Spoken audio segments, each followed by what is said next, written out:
What's your haircut too, and how do we keep it? Oh, yeah.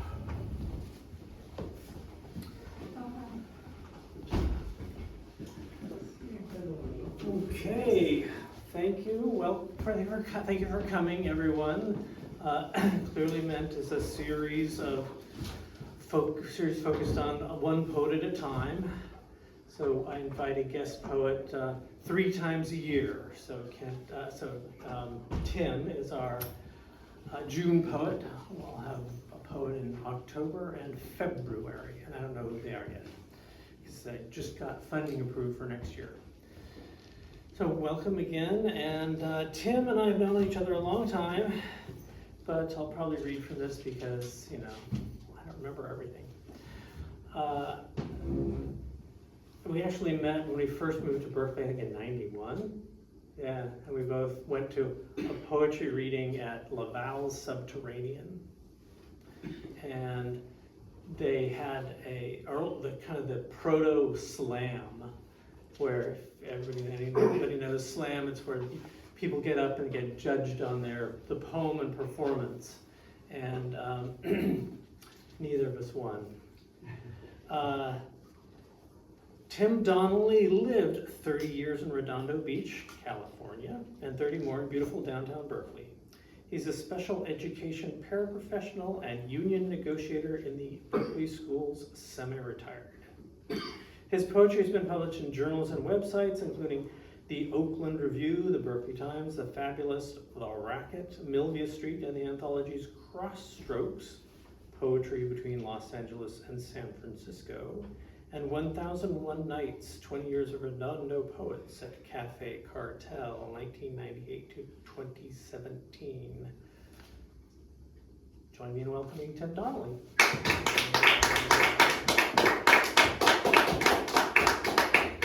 I'm going to interrupt one more time and just say that the format is that Tim's going to read for about 20 minutes, and he and I are going to sit for a little interview for about 20 minutes. I'll open it up if anybody has any comments or questions. Thank you for coming. I'm going to start with a poem by a friend of mine who was a very early influence on my work. Her name is Franci, and I met her in the Venice Poetry Workshop in Venice Beach, California. She was famous for taking buses from one end of Los Angeles to the other if there was a poetry reading. So this is called The Night I Met the Poet I'd Always Wanted to Meet by Franci.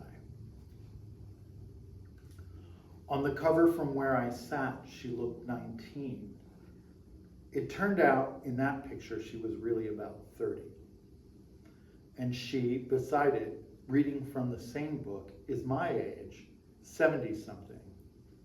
So there were 2 of her before me, and 2 of me looking and hardly hearing, wondering, when I was 19, would she at 19 have spoken to me? After the reading, she did speak to me, even though I didn't buy her book.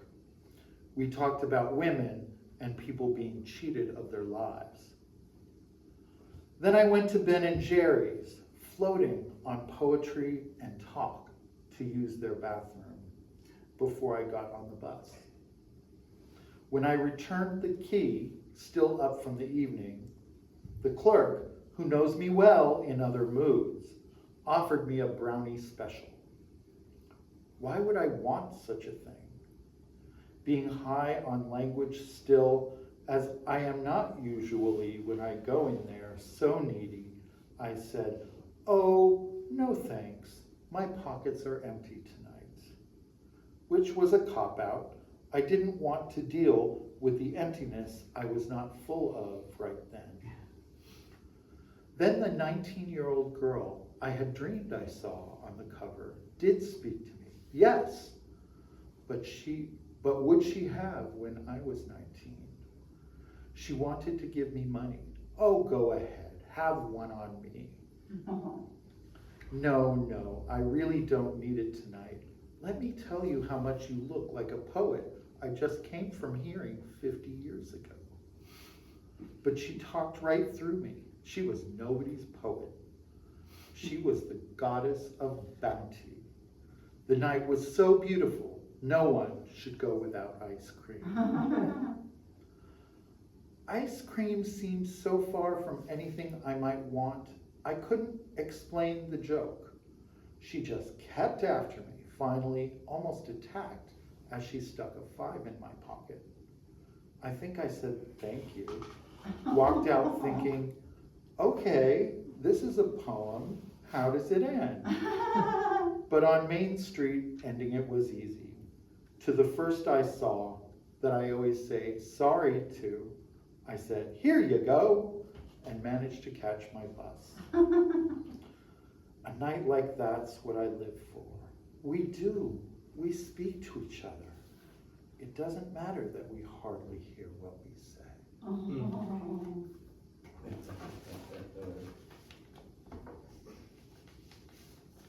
Okay. So I chose poems going from the somewhat abstract to the more concrete.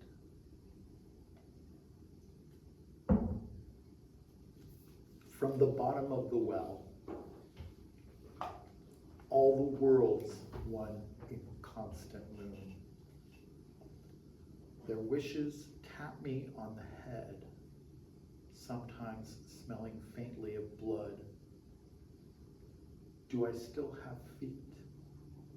Has the sun never sparked my hair? That I would ever read in the sunroom or fish on the half-day boat. Tim, you raise your voice just a little bit. Okay, for the recording, sure. Yeah. Feels like heartache, but it's just too much coffee. Making me cry at Sade, in the quirky burger noir, Pinot Noir place, downtown LA, where I have never lived or even walked much. Your love is king, LA.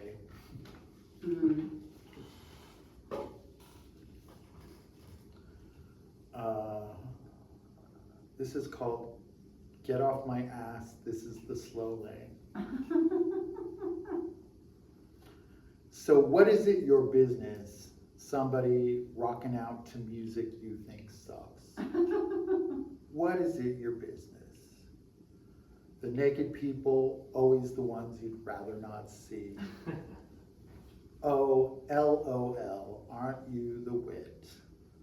Cartman world will kill you from within or without. Always there will be children seeking gore humor. Now why is it force-fed now?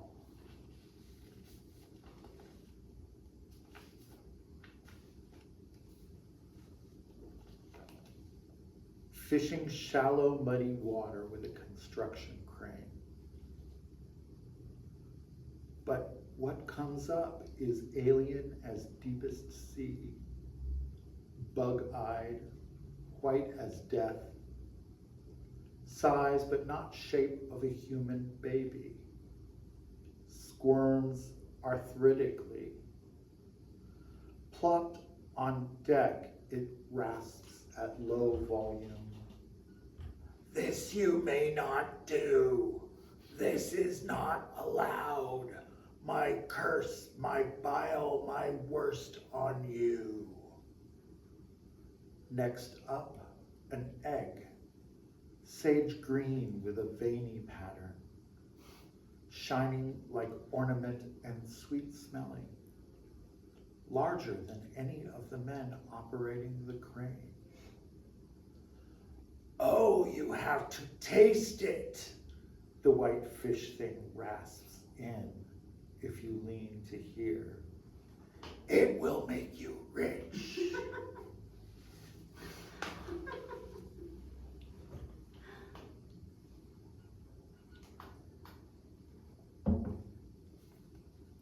Frank's nightmare.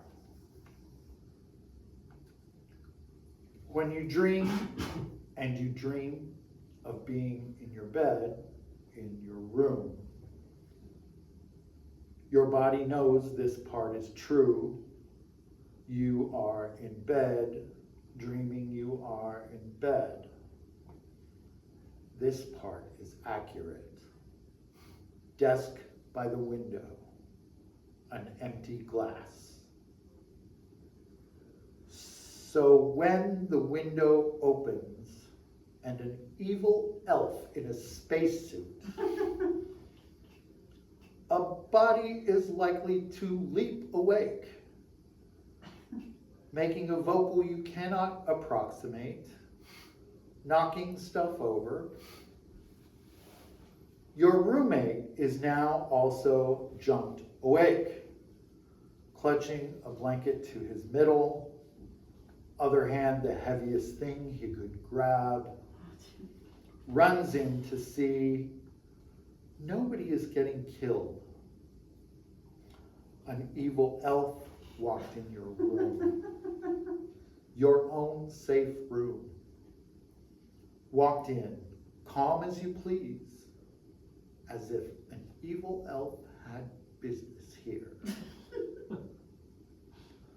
Heart galloping in your jugular, you must now tell your roommate from your place on the floor with debris. Go to sleep, put the clock down. It was nothing, just a stupid dream.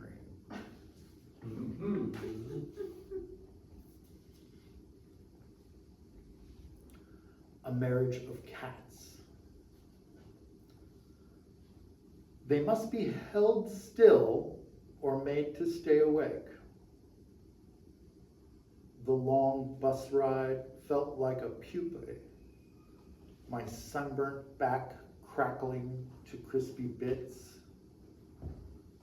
These are the wings I wore to the wedding, uninvited like a tabloid helicopter. World wants to see the dress, the cake, the sumptuous grounds, the glittering crowd. Sure.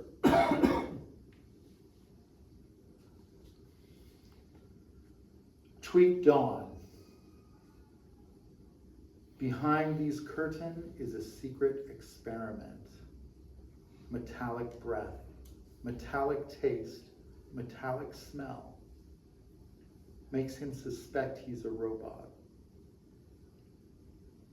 A sickly orange light inside outlines curtains outside against the sun's pearly arrival. Sidewalk moving in jerks. This hour of the morning makes him wonder, are we robots? Secret experiment. Just try and sleep. Give yourself a break, buddy. Lie down.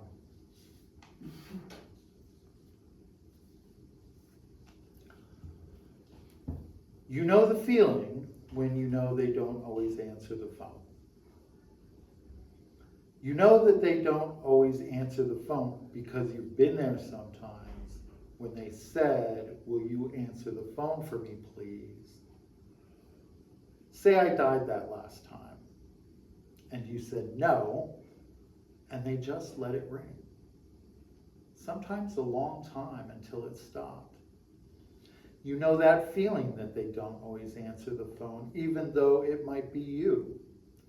And you can tell when they do answer the phone, they're totally glad it's you. But the phone is ringing now, and the phone isn't answering. And they might be home, listening to it ring, speculating, letting it ring. But you know they don't always answer the phone. You at least know. At least you know that they don't always answer the phone.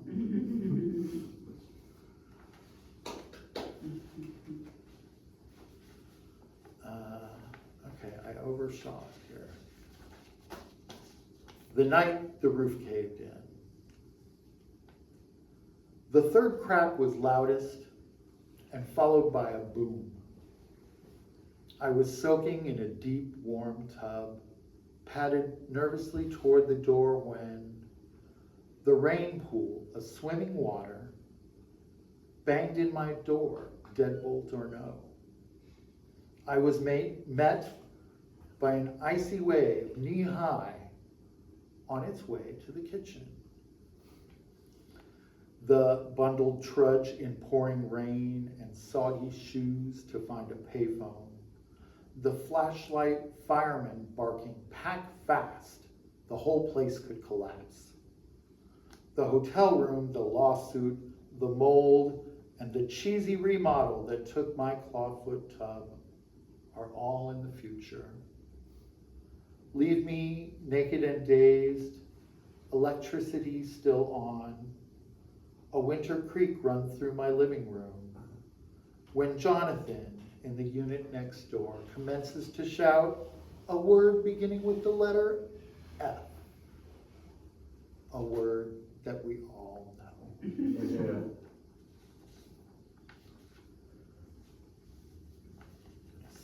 Skip that. Skip that. No. Glitter pen apocalypse. Because people subconsciously, unconsciously, consciously, and in isolated cases, determinedly, will try to prevent you from writing. Because writers tell secrets, because, as you know, a good secret is a good story.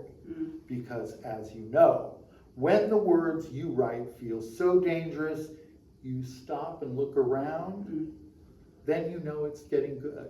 Yeah. Because some of the secrets poets tell are secrets everybody knows. And they lived happily ever after, then a dragon came and ate them all.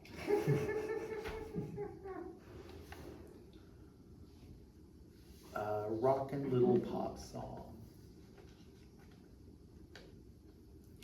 Poem as fable, poem as dream, poem as aspirin, poem as prayer, poem as heroin, poem as window cleaner, poem as spell, poem as pacifier, poem as seashells she sells by the seashore, poem as spunk, spit, and scent glands, poem as lullaby, poem as spare change, poem as snapshot, postcard to earth, poem as toe jam, yeah man, poem as primary text, poem as a metaphor for watching TV, poem as a sound in the pipes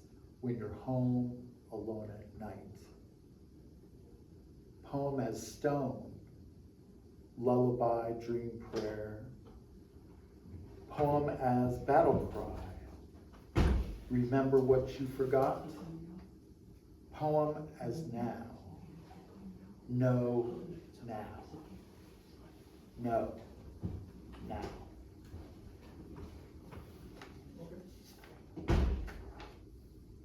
This is my last poem. Am I on time? Yeah, that's good. Yeah, just got to start 5 minutes late, so Perfectly on time. perfect, yeah. The Dreams of February. Segmented roller coaster car, I see Sabra, dressed like first album Madonna.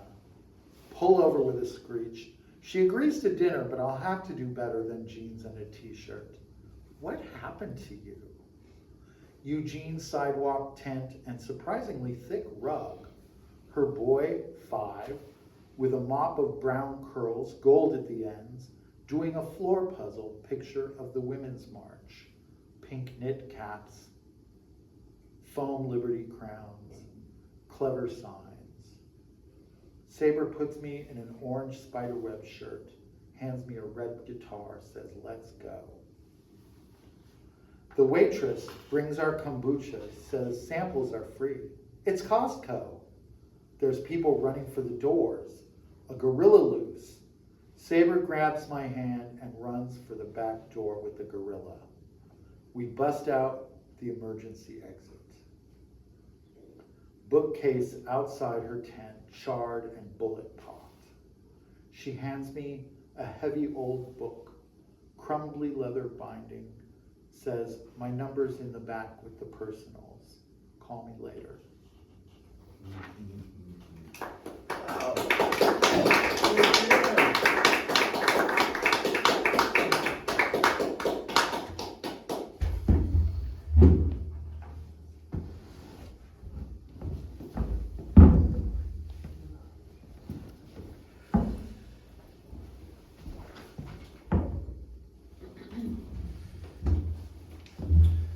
Okay.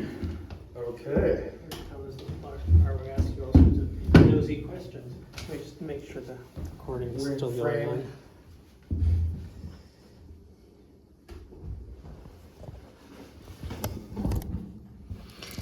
Looks like it. Just edit that part out.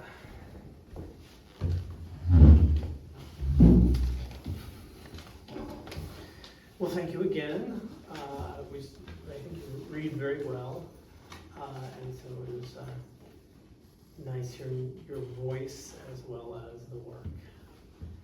And one of the questions I ask everybody, because I ask it of myself, poetry. Why do you write it?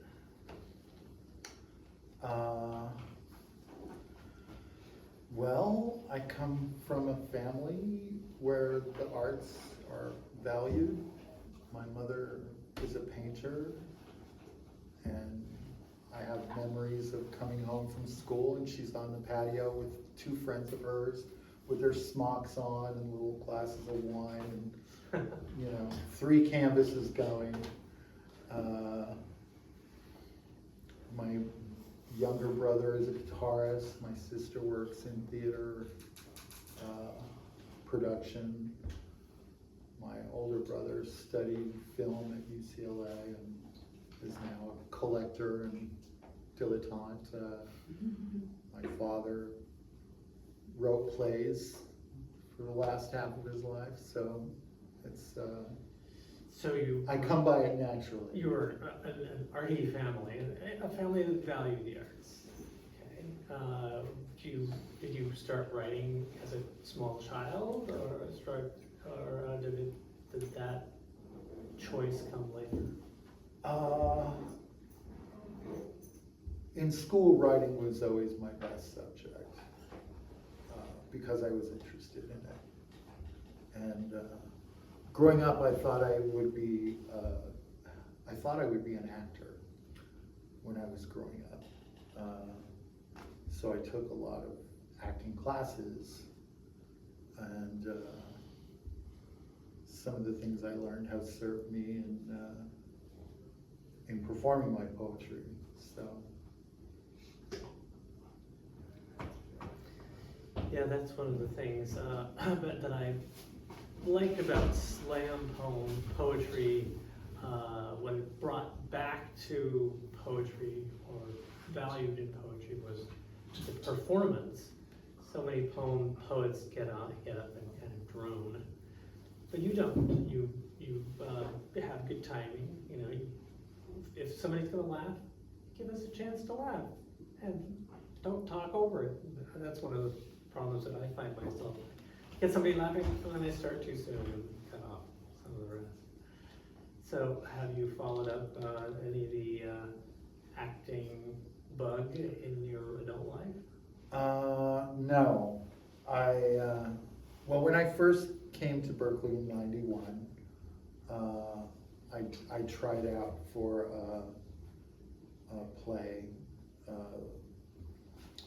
with a company that was trying to get production into the Renaissance Fair. So it was a production of Taming of the Shrew.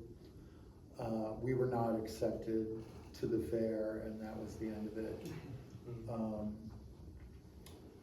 Another friend of mine made a short film and said he pictured me in this part. So I'm not too crazy about it. I'm not going to even say the name of it. No. Is it on YouTube? I'm not going to say that either. Oh dear. So, no, I found in high school drama, I found that I was good at reading, and I was not good at reading. I was not good at pretending up on the stage. Interesting, yeah. Do you ever memorize your stuff? There was a brief period where I tried it and found that it was too nerve-wracking. And I also felt that it sort of, that the poem is kind of a snapshot in time, and you don't want to brainwash yourself that you're that person that you were in that snapshot of time. So in a sense, you're rediscovering the poem when you find it on the page.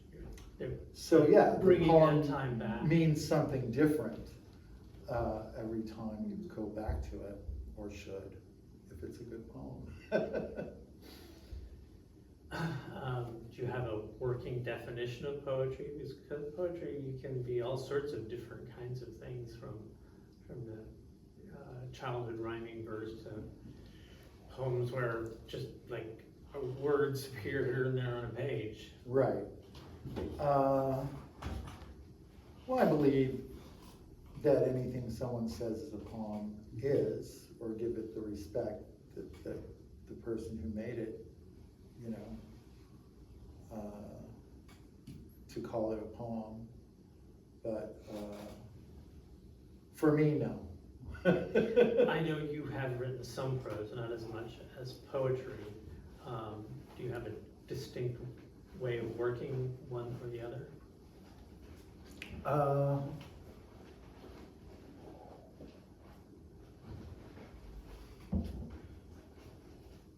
No, I guess in my poetry, in my verse, I do away with a lot of.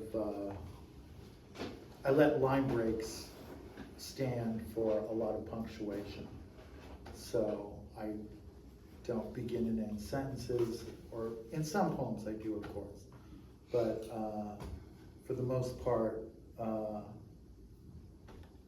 if I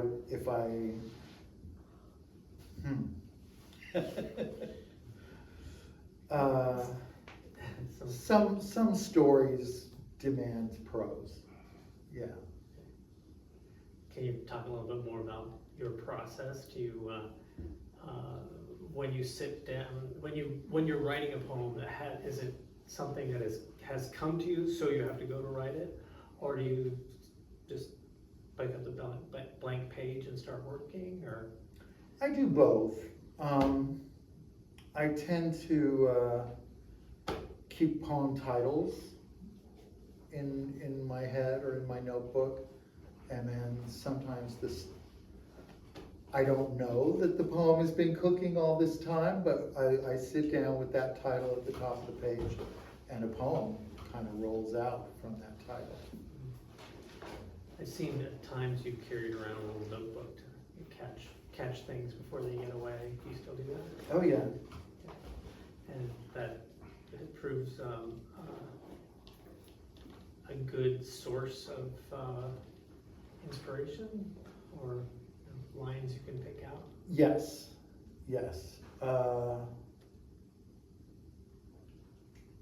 I used to write very short poems, like Richard Brodigan short. And so a pocket notebook, I could write the whole poem, but now it's usually notes to work from later. What about writing with other poets, or influences back and forth between poets you know? I do like writing dates, you know, meeting in a cafe or during the pandemic, you know, phoning, you know, do you want to write for 20 minutes? And then we'll call each other back after 20 minutes and That's cool. Either read out or not. Didn't work for me this time, sorry. We're doing silence. Yeah, I just made a to-do list. I couldn't think of it. So it's mostly handwriting, any type, do you I compose? used to compose on a Typewriter typewriter, or computer? like in my 20s. I used to compose on a typewriter. And I kind of miss that. I do not compose on a keyboard at all anymore. It's all handwritten. Okay. Does it change much when you type it up, or the final I version? think it had a different quality on the typewriter, yes. I think the poems had a different quality. I couldn't pinpoint it. Because I know whenever I type something up, I'm always changing it. I'm always revising, so I have to like force myself to get the first version before I can do any changes. Just so, but Get to the you're end not of it first. you're not that messy. No, I'm not trying to change it while I'm writing it. I may get to the end and like cross out several lines right away, or say, oh, wait, this stanza goes down here, type of thing. But while I'm writing, I'm not self-criticizing. When revising, do you have a final version kind of in mind, or is this just by feel how you're making changes? It's like, oh, that doesn't seem to work as well. Maybe try this.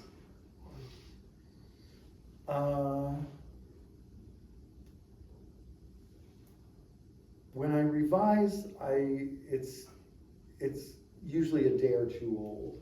I don't want to come back to it too soon. And then, of course, there's poems that, like, you know, I read a certain way, and I always skip that one line, or I always add a word to make it clearer here. Okay. So the performance has told me that it needs that revision. Yeah. And poet colleagues who do you share work back and forth and like make suggestions to each other? No.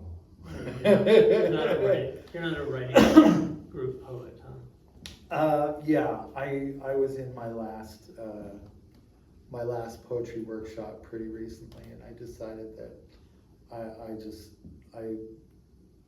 it's too individual to me, that I don't really want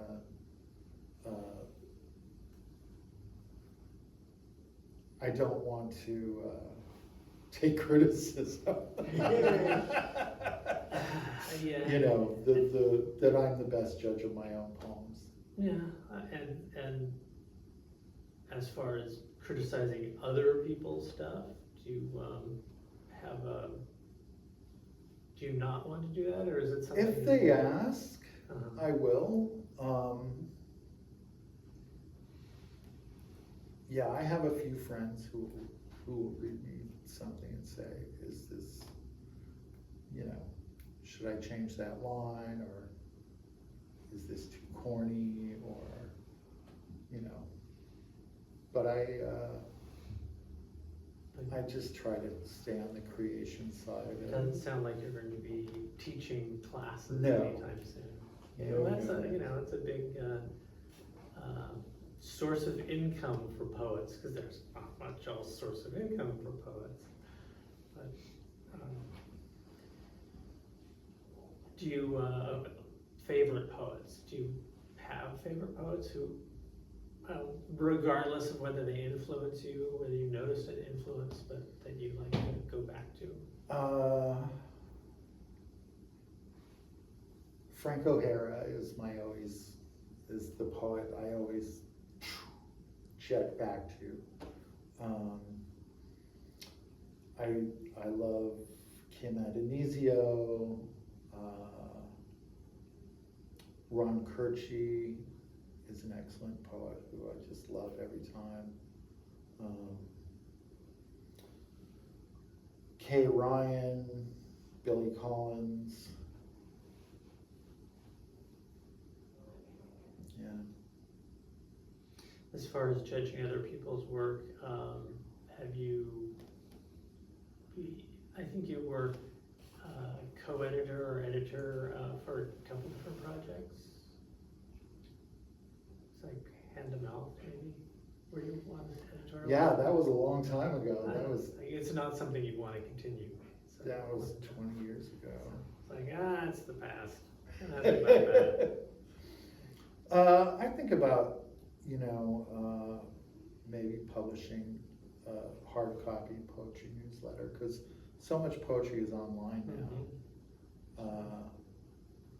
But it would not be like a, not like a journal, more like a newsletter format or a zine format. May it happen.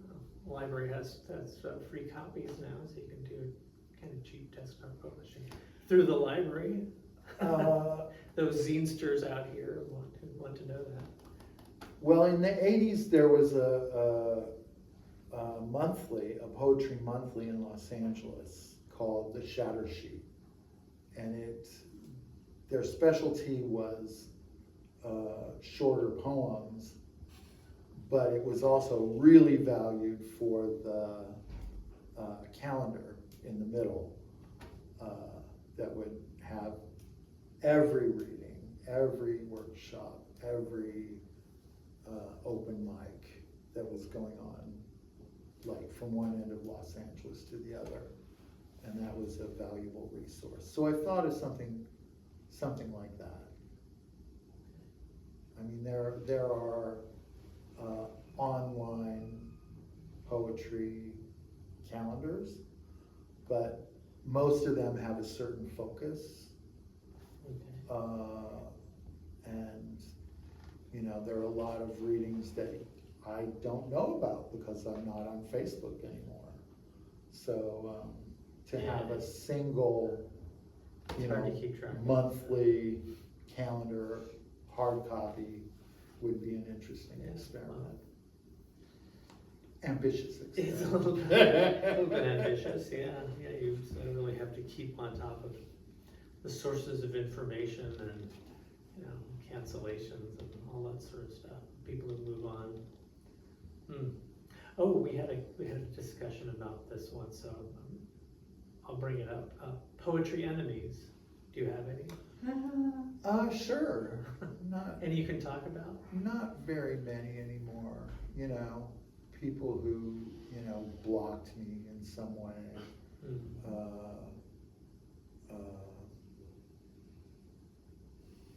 Not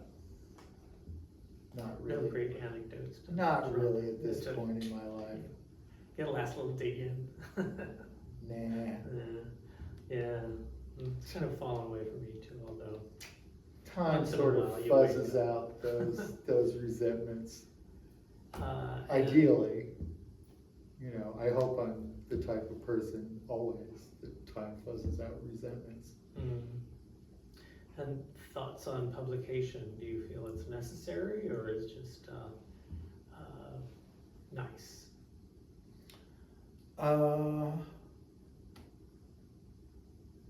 I like publishing, and once it's in print somewhere, I sort of, in a lot of ways, feel like I'm done with it, which means I don't have a lot of books. I don't have any books, but I have a lot of poems that are out there.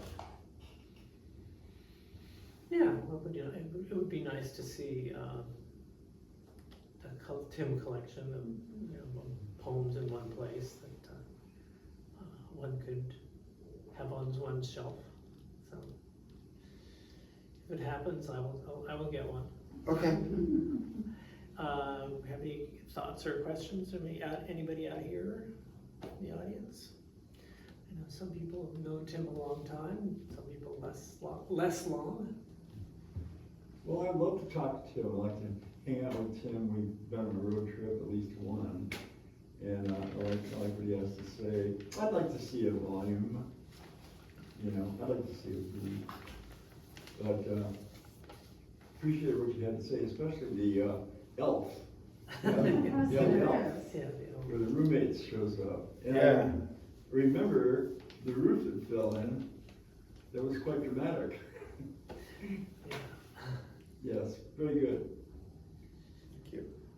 Yeah, I noticed more, I think, this time than I have in the past, that you've been using dreams in your poems. More and more, yeah.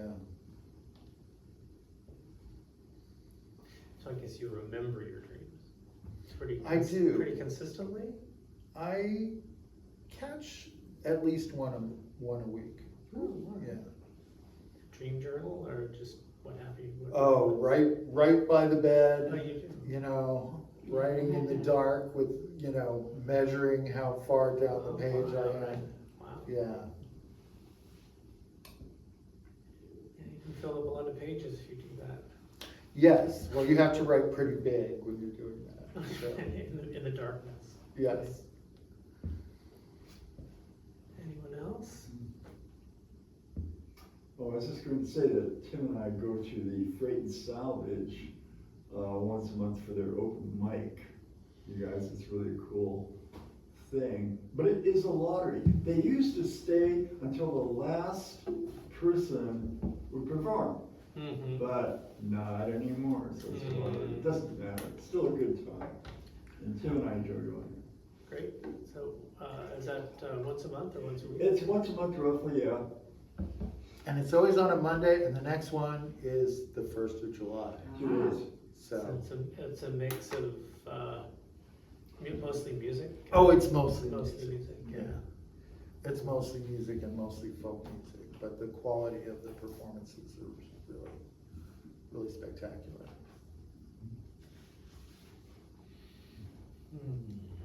Let's see. Usually one or two spoken word folks. I want to ask Tim one more question. Sure. Yeah. Tim, have you written anything about the coast? I ask because I've been involved, you know, I've been occupied with that right now myself. Have you ever written about Oregon coast, California coast, anything on the beaches, anything like that? Not a lot. Mm-hmm. Not a lot. I think I lived so close to the beach for the first part of my life that it's not, The sound of the sea is in your poems, but not the sea itself. there you go, That there you novel- go. That novel you were working on there, Tim, had some beachy scenes. Yes, well, yes, that was a character somewhat based on me, so yeah, growing up at the beach. Or I missed that novel. reaching late adolescence at the beach. I wanted to read the end of that novel, but I would also love to read a book of your poetry. I guess I'm not really giving you questions or helpful That's feedback, fine. I'm just like making demands. Those are okay too. Demands. Yeah, demands. Mm. But I enjoyed your reading of this. Thank you. And I was glad to see elves and talking fish creatures. Those were a little bit of a surprise. Yeah, these more fantastical creatures popping up. That feels like a little, I didn't remember that from your work in the past. So that was fun. Is anybody familiar with Tim's work for a long time and noticed any changes over the course? That's like I kind of noticed the dream thing. I don't remember years ago that dreams much appeared in your work, but it certainly appeared in several of the ones you sent that I made the chapbook from. I kind of have as well. I mean, I've noticed changes. I don't know if I could exactly say what exactly the change is, but there's a sense that there's been evolution in some direction. Boy, is that big enough for you? Does it spark discussion? Ooh, yeah.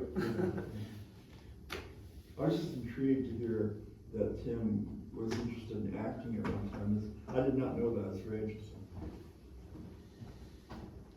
Have you ever had anybody read anybody else read your work in public? I had one friend, Tony, and we wrote together a lot, and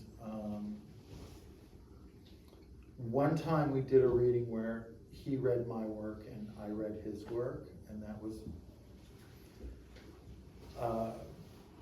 showed me something about my work, and that was a lot of fun. There was a series in Oakland briefly called Identity Crisis, Yeah. where poets would switch off and It went on for a few years. yeah, Yeah, I did it a poets couple would times. read from Yeah. another poet's work. It's very weird, yeah. And it gives you an insight to Mhm. hear. The first workshop I ever belonged to, you would bring a poem and we'd all go home with it. And the next week, every member of the workshop would read the poem aloud Oh, wow. before we talked about it. And to hear it in someone else's voice is really revealing of what's going on in the poem and what it might mean to others. Mhm. Yeah, I've enjoyed I enjoy hearing other people read my poems, even if they stumble over them. They afterwards can say, "Did I get that right? It sounded good to me." It just I love to hear it in somebody's voice other than mine. Although I like to perform my work. Is performance a big part of poetry for you? I enjoy giving readings, and yeah, I think that the musicality of the language is important, and I spend, during good times, I will go to poetry readings 2-3 nights a week. If they're there, I'll go. I'm not gonna schlep to the avenues in San Francisco maybe, but on this side of the bay, Oakland and Berkeley, there's still a lot going on.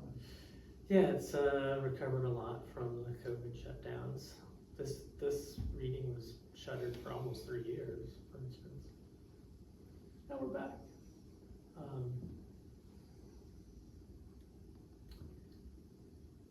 Teachers, have you had, I know you've taken some writing courses. Any teachers that either you really learned from, or some bit of information you picked up in the class that you wouldn't have otherwise?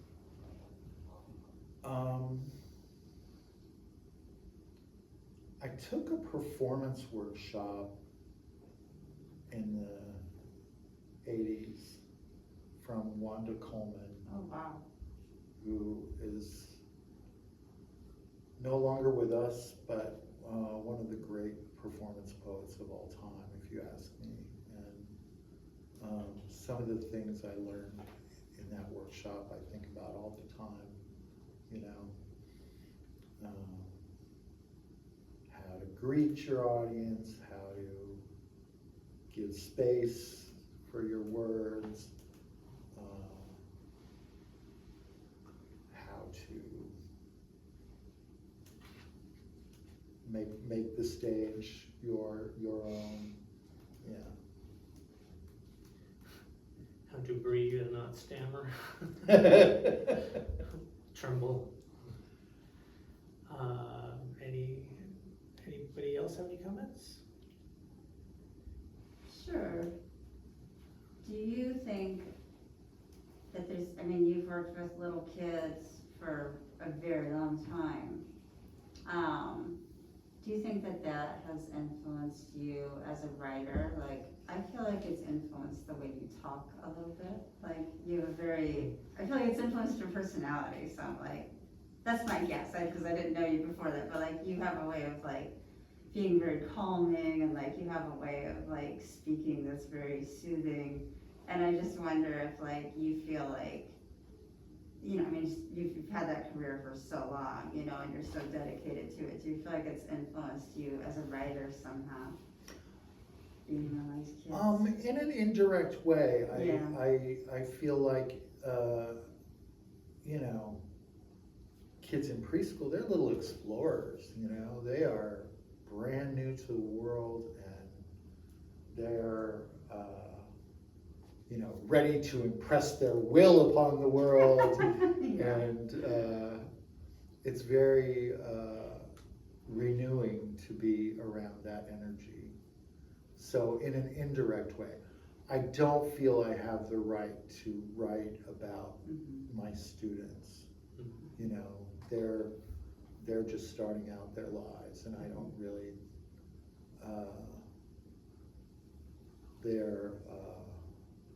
you know, their childhood is very precious to me. Well, if nobody has any more questions, I'm gonna ask you to read one more poem and then we'll close it up. Okay, well, this is. Well, those that you censored. They were long. I wasn't censoring them. I wasn't censoring those poems. But I was gonna go over if I read those. I'll let you on the stage. Okay.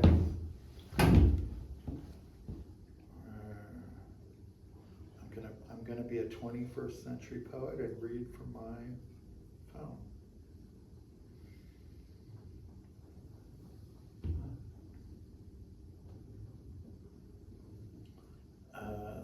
This one was in the Berkeley Times poetry issue a few years ago, or last year.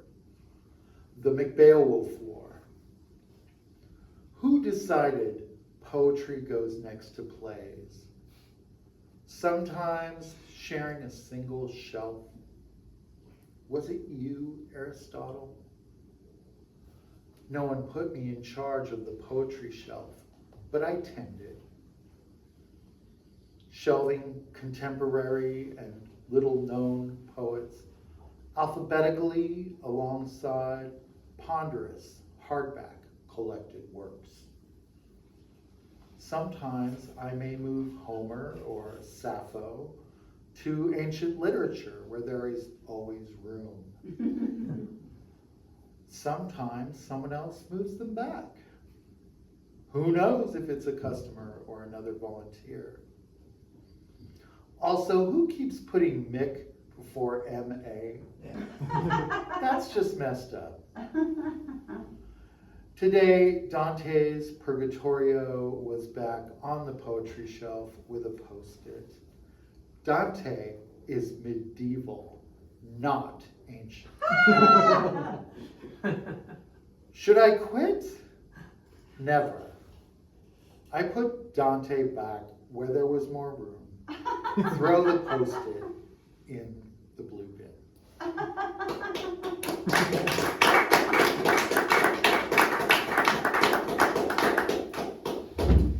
Thank you, Tim. Thank Thank you, you, Tim. everybody, for coming. All right, thank you everyone for being here. So, Corey,